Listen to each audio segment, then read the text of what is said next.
bienvenue à la taverne de Lug.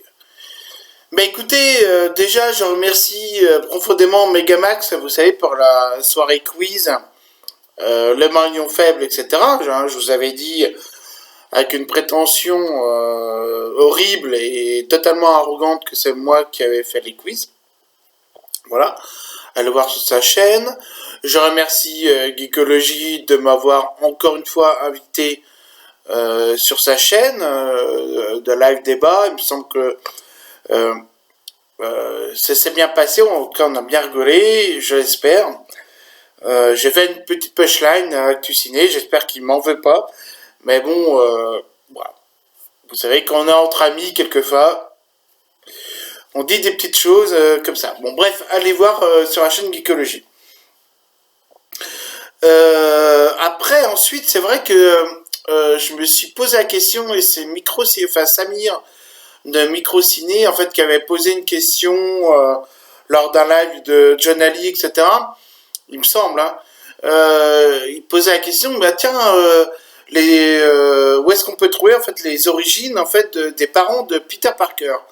Parce que c'est vrai qu'en fait on parle beaucoup de la mort de l'oncle Ben, mais il me semble, et peut-être que Sébastien Boudère va peut-être me contredire, mais il me semble pas qu'on parle énormément de la mort des parents de Peter Parker. Curieusement, d'ailleurs, c'est vrai que j'ai essayé de regarder un petit peu. Sincèrement, j'ai pas trouvé.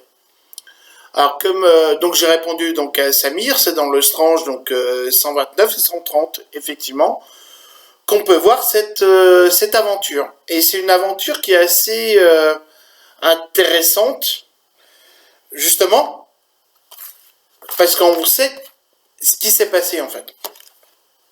Alors, pardon.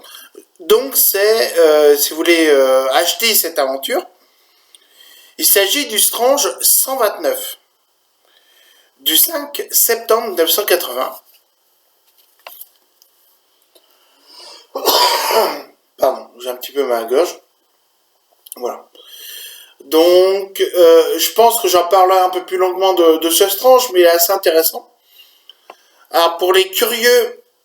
attendez, il y a la petite lumière là qui fait chier. On va la mettre comme ça, voilà. Ok. Donc là, en fait, on peut voir Iron Man. Alors, qui sont les protagonistes? Il y a Blizzard, qu'on voit pour la première fois... Enfin, non. Enfin, en tout cas, dans ce range qu'on voit pour la première fois dans le Strange 89, qui s'appelait Jack Frost précédemment. Là, on a le Scarabée, qui est plutôt un adversaire de l'araignée de Daredevil, d'ailleurs. Nous avons le Port Épique, qui est plus un adversaire... je crois que le premier adversaire, si vous voulez, c'était Giant Man. Enfin, Henry Pym, quoi. Et là, il y a l'Homme au fouet, qui est effectivement un adversaire qui est apparu, enfin, qu'on peut découvrir dans les intégrales d'Iron Man, en fait, pour la première fois. Donc, enfin, normalement, c'est plus un ennemi, en fait, d'Iron Man. On va le revoir dans le Strange, il me semble, 54. Je vais me faire taper sur les doigts par notre cher ami Boudère. Il me semble que c'est 54. Bref, en tout cas, la première fois qu'on voit Iron Man contre l'Homme au fouet, ce sont des aventures qu'ont jamais en fait édité les éditions Luc, en fait. C'est vraiment, en fait, au début, mais on va revenir parce que sinon après, on va, voilà, on va plus rien comprendre dans mes vidéos, déjà que quelquefois je comprends plus rien à ce que je fais. Donc là, je vous mets le dos, donc ça c'est Mustang, Spidey et Au secours des Vengeurs, qui est ici. Voilà, qui est assez intéressante parce qu'en fait, là dans l'album donc de l'araignée, en fait on va voir donc Hulk, les Vengeurs, etc. Et c'est des aventures très intéressantes. Bref. L'aventure donc sur les origines des parents de Peter Parker se suit dans le Strange 130. C'est en 2 parties, donc comme vous avez compris que vous êtes très intelligent. Donc là, encore une fois, Spidey et Mustang. Mustang qui a une vie, qui a eu une vie plutôt assez courte, en fait, on va dire. Mais bon, là encore, c'est vrai que je peux pas trop aller au-delà. C'est vrai que c'est un peu dommage, mais bon, bref. Là, on va parler de l'origine, en fait. Et en fait, on va s'apercevoir donc assez vite, donc là, je prends bien le Strange 129. Oh, après tout, ah, on est entre nous, voilà. Daredevil, en fait, qui va se battre contre le Caméléon. Et Daredevil sera accompagné d'un nouveau super-héros, pardon, qui s'appelle la Torpille. La Torpille, en fait, on va la voir dans la première fois dans le Strange 123. C'est un super-héros secondaire, voire tertiaire, comme vous pouvez voir. Voilà. Et ensuite, on va le retrouver, effectivement, dans le Strange 100 et quelques. Là, bon, je ne me rappelle plus du tout.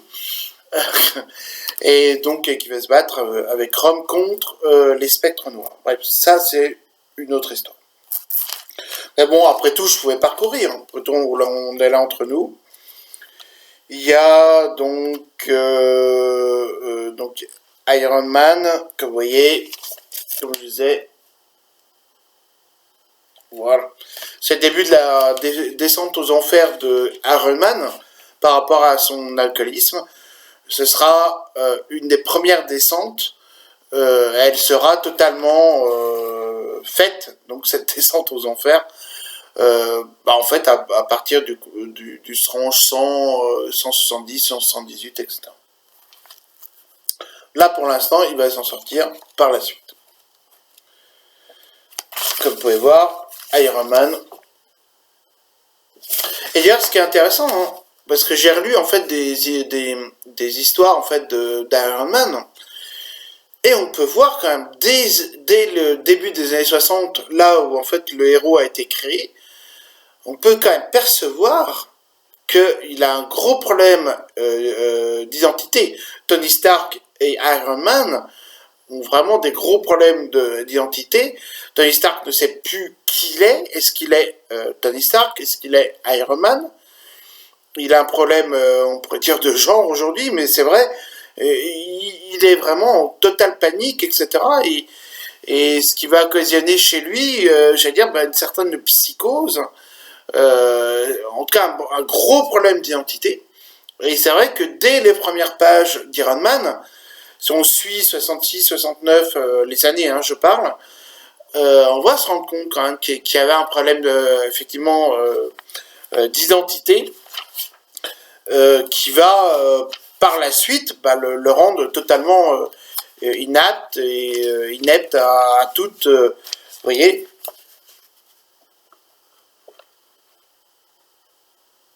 Où là, en fait, on voit Tony Stark en train vraiment de picoler, parce qu'il ne sait plus où il est, donc en fait, il boit, quoi. Voilà. Il boit pour oublier, et voilà, c'est ça, en fait, parce qu'il arrive à comprendre qui il est, en fait. Est-ce que c'est un homme de fer? Est-ce que c'est un homme de chair, fait de chair et d'os? Et il va se confronter à cette double identité qui va lui nuire et qui va le détruire, finalement, petit à petit, au fil des années. Et c'est assez exceptionnel de voir ça, quand même. Si vous lisez, en fait, les intégrales ou les Strange, mais plus les intégrales, vous allez voir qu'au début, vous voyez, 62, 63, 64, etc., il y a déjà ce trouble de l'identité. Un peu ce Janus, voilà, aux deux visages, et qui va, après, le perdre, en fait, complètement. Bref. Ensuite, Daredevil se battre contre qui dans... Ah oui, Daredevil. Hop là, mon Spider-Man. Là, Daredevil se bat contre le Pitre. Le Pitre qui est le pendant du Joker. Enfin bon, le pendant. Si je dis ça, je crois qu'il y a Geekology je crois qu'il va il va partir avec Comic Guardian et Sébastien Boudère, dans le Cantal, à élever des huîtres. Non, le Pete n'est pas... on pourrait croire que c'est le pendant du Joker. Non, le Pete ne sera jamais comment dire, un vilain aussi charismatique que le Joker, quoi. Le Pete restera vraiment toujours un personnage secondaire, là aussi tertiaire, mais super vilain, qui est assez intéressant. Et surtout, ce qui est intéressant, comme vous pouvez voir là, ça commence, l'aventure de Daredevil commence par des coupures de journaux. Et il y a une critique quand même assez... alors, c'est pas sous-jacent là pour le coup, une critique en fait des médias qui racontent un peu n'importe quoi. Vous savez, là on est un peu dans l'ère du complotisme, pardon. Et faut-il croire en fait les journaux, ce qu'ils racontent, est-ce qu'il n'y a pas d'autres sites d'information ou désinformation, etc. Et c'est, vous voyez, là encore, la double page où on prétend par exemple que Kennedy serait toujours vivant, que la guerre du Vietnam n'a jamais existé, etc. etc. C'est, là par contre, c'est au niveau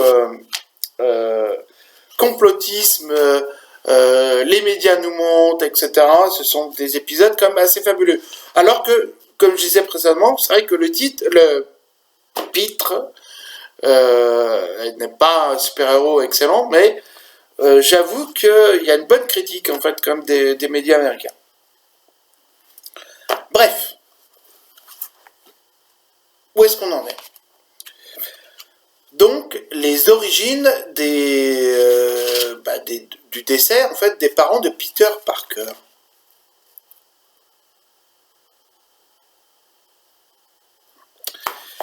Alors, il faut savoir que cette histoire se passe intégralement en Algérie, et donc à la capitale, Alger. Parce qu'en fait, Peter Parker va déménager, on va dire, vous savez, des vieux souvenirs dans les greniers, etc. Sa tante May qui lui dit, bah tiens, voilà, j'ai une grosse malle, etc. dans le grenier et tout, et comme de par hasard, comme dirait par hasard, c'est là qu'il va découvrir, en fait, des documents, comme là, et là, il y a Tante May, etc., qui est toute entre 3 ou 4 crises cardiaques. Étonne qu'elle soit pas morte la vieille, enfin bon bref. Et je suis méchant. Et là, donc, il va tomber sur une coupure de journal qui avait été cachée donc par l'oncle, par oncle Ben et Tante May, pour que Peter Parker ne sache jamais en fait la vérité en fait, ce qui s'est passé vraiment lors du décès en fait des parents. Ce qui est un peu bizarre, tes parents meurent, je sais pas, tu demandes jamais l'origine, etc. Bon, ouais, peu importe. Et là en fait donc il trouve dans cette vieille malle une coupure de journal et je vais vous la lire. Je vais retirer les lunettes pour pouvoir faire voir mes yeux magnifiques. Et oui, j'ai des yeux bleus et j'ai des putains de valises. Alors, donc, dans cette coupure-là hein, que vous voyez, je vais vous faire lire. Richard Parker et son épouse ont péri dans un accident d'avion en Algérie. Parker, soupçonné d'espionnage contre les États-Unis. L'ambassade des États-Unis se refuse à tout commentaire. Voilà, il y a une enquête en fait qui est faite par les Américains. Donc en fait, là il y a Peter Parker qui dit mais est-ce qu'ils sont coupables? Et là il va voir Tante May, cette coupure là donc dont je viens de vous parler est tombée de la malle, etc. Oh Peter, Peter, pardon. Je suis navré, ton oncle et moi voulions tout te cacher pour ne pas te faire du mal.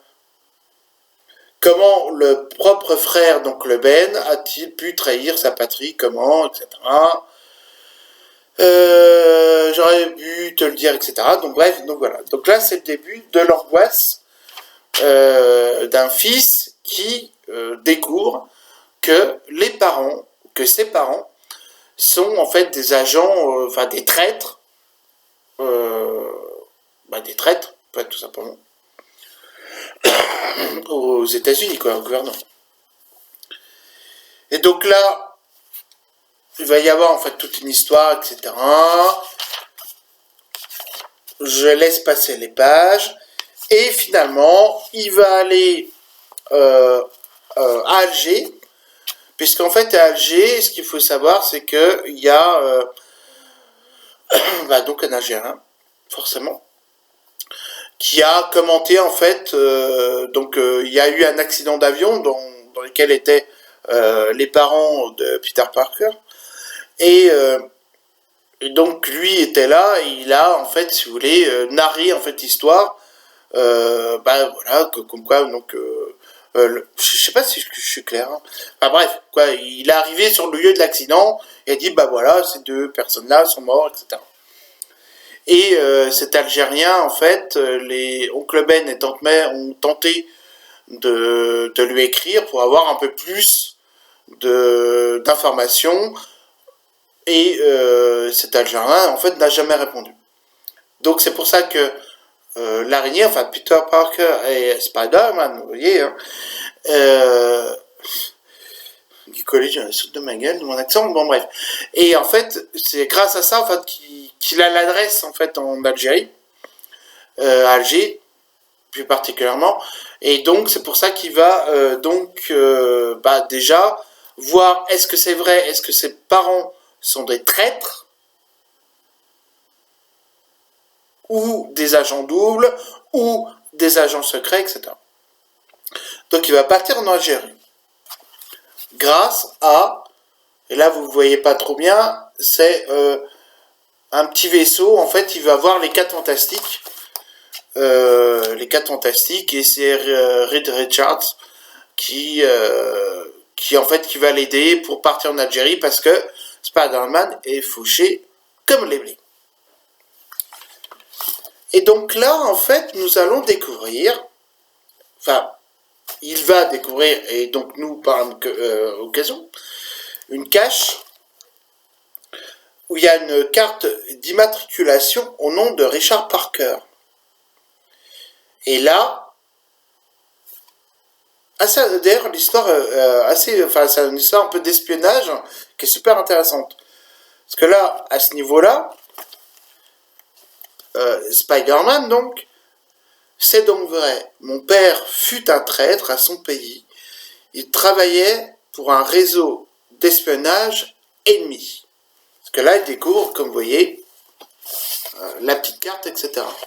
Mais là, ce que je vous cache plus ou moins facilement, c'est qu'il y a Crâne Rouge qui va arriver.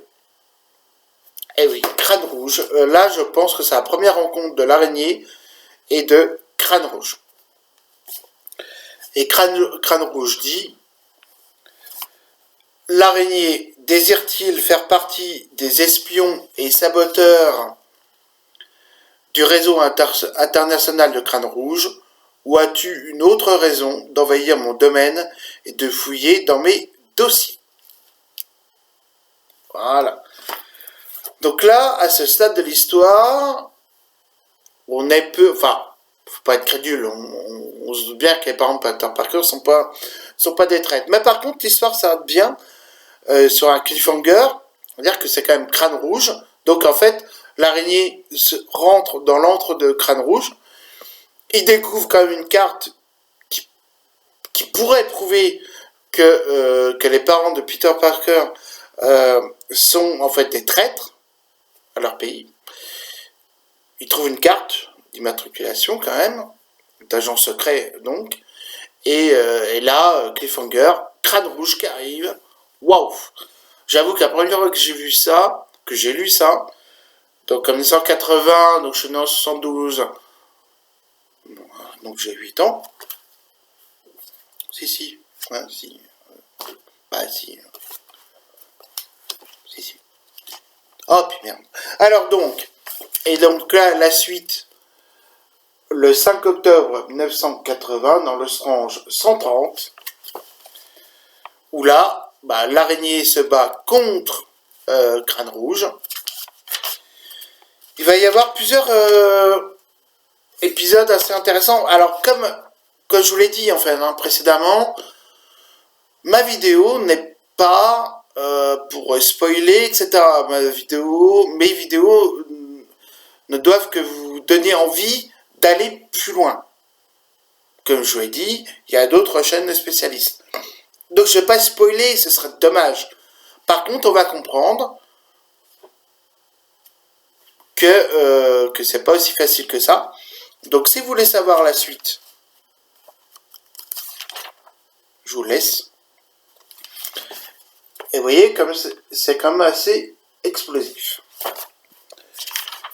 Donc voilà, et donc on va tout comprendre, etc., etc.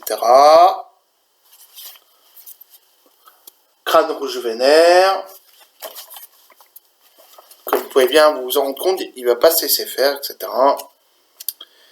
Et bah, je vous laisserai découvrir en fait la suite de ces aventures. C'est vrai que Samir de Microciné en fait m'a fait découvrir, enfin je l'avais lu effectivement, mais c'est vrai que je me répète, oui, je suis un peu vieux donc des fois je me répète, mais c'est vrai qu'on parle souvent de l'oncle Ben, de Tante Mec entre 2 ou 3 crises cardiaques, enfin en tout cas dans les bandes dessinées, mais c'est vrai qu'on les origines des parents de Peter Parker, c'est vrai qu'on n'en sait pas plus, il me semble même dans les films, peut-être un, mais il me semble que c'est assez évacué.